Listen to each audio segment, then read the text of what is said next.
exame será que você deve fazer para saber se você tem diabetes, se você tem pré-diabetes, enfim, se você tem realmente algum tipo de alteração de açúcar no sangue?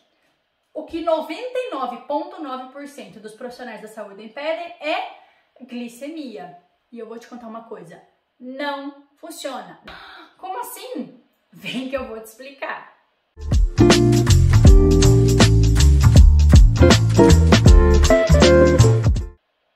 Por que o exame de glicemia não é confiável? Porque é um exame que pode alterar com muita facilidade. Você sabia que, por exemplo, se a pessoa se distraiu e sem querer fez 14 horas de jejum ao invés de 12, a glicemia dela vai subir? Isso mesmo. Alguns fatores podem fazer a sua glicemia de maneira sensível alterar. E aí você vai ter um pré-diabetes falso, né? Um falso positivo, ou um diabetes falso positivo, ou um exame que parece representar uma coisa que não existe. Então, glicemia você pode até fazer, pode estar lá na sua lista de exame, mas honestamente não vai ajudar em muita coisa, tá? Então, o ideal é que a gente seja objetivo e coloque aí o alvo, né, no exame correto. Então, qual é o exame correto para diagnosticar diabetes, alteração, né, de açúcar no sangue?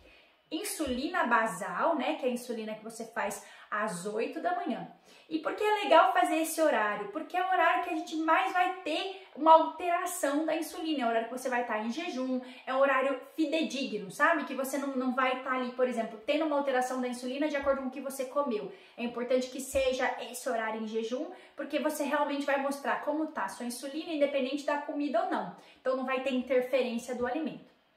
Para quem não sabe o que é insulina, insulina é um hormônio, praticamente um carregador, vamos dizer assim, que capta o açúcar no sangue como um carrinho e põe esse açúcar para dentro da célula. Aí vamos supor que você fez seu exame de insulina e ele deu alto. O que isso quer dizer? Falou, Bárbara, mas o que na prática significa a insulina tal? Significa assim, ó. Um corpo saudável de uma pessoa que está mantendo peso, fazendo exercício, comendo de maneira equilibrada, vai produzir apenas a quantidade de insulina necessária para captar o açúcar e levar dentro da célula. Então o corpo ele vai percebendo quanto de açúcar aquela pessoa vai consumindo por dia e produz insulina de maneira proporcional. Então isso quer dizer que essa pessoa, quando for fazer o exame de sangue, vai ficar muito claro saber se ela está saudável ou não. Se ela tem níveis normais de insulina, quer dizer que ela não está comendo muitos carboidratos, principalmente carboidratos refinados, então o corpo não precisa produzir muita insulina, então tá tudo bem. Agora, pessoas que exageram na ingestão de carboidratos, principalmente carboidratos ruins, cereal matinal, barra de cereal que é lotado de açúcar, enganando a gente por aí, bolachinha, cookies, bolos, né? Então açúcar em geral, açúcar adicionado no alimento, ou açúcar que você não vê, mas já tá no alimento que é doce, enfim. A pessoa que ingere muito carboidrato, o corpo ele vai estar ali percebendo que toda hora tem açúcar entrando. Então ele tem que toda hora produzir muita insulina, ou seja, ele vai produzir muito mais insulina para essa pessoa aqui do que para aquela pessoa que comia carboidratos moderados. Então, quando essa pessoa B, vamos dizer assim, for fazer exame de sangue, os níveis dela de insulina vão estar altos, mostrando que o corpo está sendo forçado a produzir muita insulina em resposta à dieta dela que está tendo muito carboidrato. Entendeu? Então é muito bom o exame de insulina, tá? A gente pega claramente se a dieta tá errada ou não, ok? Tá, aí o que é bom, tá? O ideal é que a insulina seja baixinha. Vamos fazer o possível para essa insulina não passar de 7, no máximo a 10. Infelizmente o valor de referência vai mostrar que você pode ter uma insulina bem mais elevada do que essa.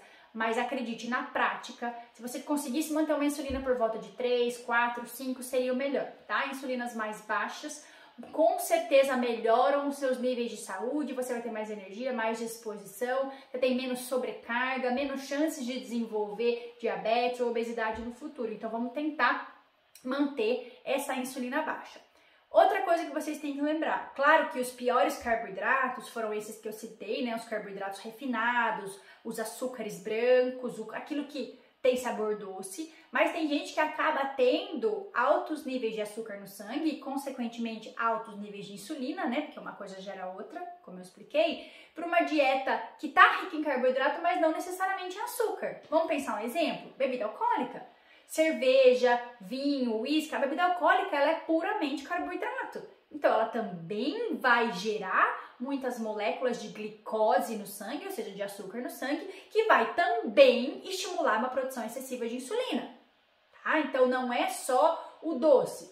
Outra coisa, a pessoa fala, eu quase não como doce, nossa, é raro, não bebo bebida alcoólica. Mas daí você vai olhar o prato da pessoa, a pessoa me bota no mesmo prato batata frita, arroz, farofa e macarrão.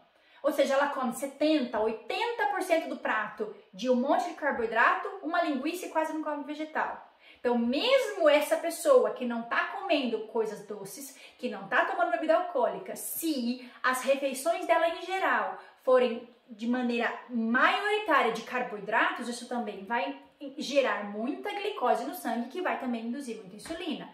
Ou, por exemplo, a pessoa, ao invés de tomar um lanche da tarde legal, saudável, né, com coisas que sustentem, por exemplo, um lanche integral, com frango desfiado, alface, cenoura, pão saudável, ou um mingau legal com aveia, chia, ou um vitaminado legal com frutas, linhaças, a pessoa troca tudo isso saudável, né, tem umas opções de lanche da tarde legais aqui, por comer bolachinha, água e sal, bolachinha maisena, sequilhos, enfim, a pessoa fica beliscando, ela não vê o que ela comeu, porque é tudo belisco. Quando a gente vai ver, belisco, tudo que ela beliscou é carboidrato. Então, prestem atenção nos detalhes. A dieta, nesse caso, é 100% responsável pela essa alteração da insulina, tá? Então, é muito importante que a dieta seja moderada em carboidratos e que os carboidratos escolhidos sejam saudáveis. Também é muito importante que a pessoa perca peso e se mantenha ativo para a gente conseguir diminuir essa insulina antes que aconteça o que a gente não quer. O primeiro passo, não tão grave, mas bastante alerta já, é a resistência à insulina.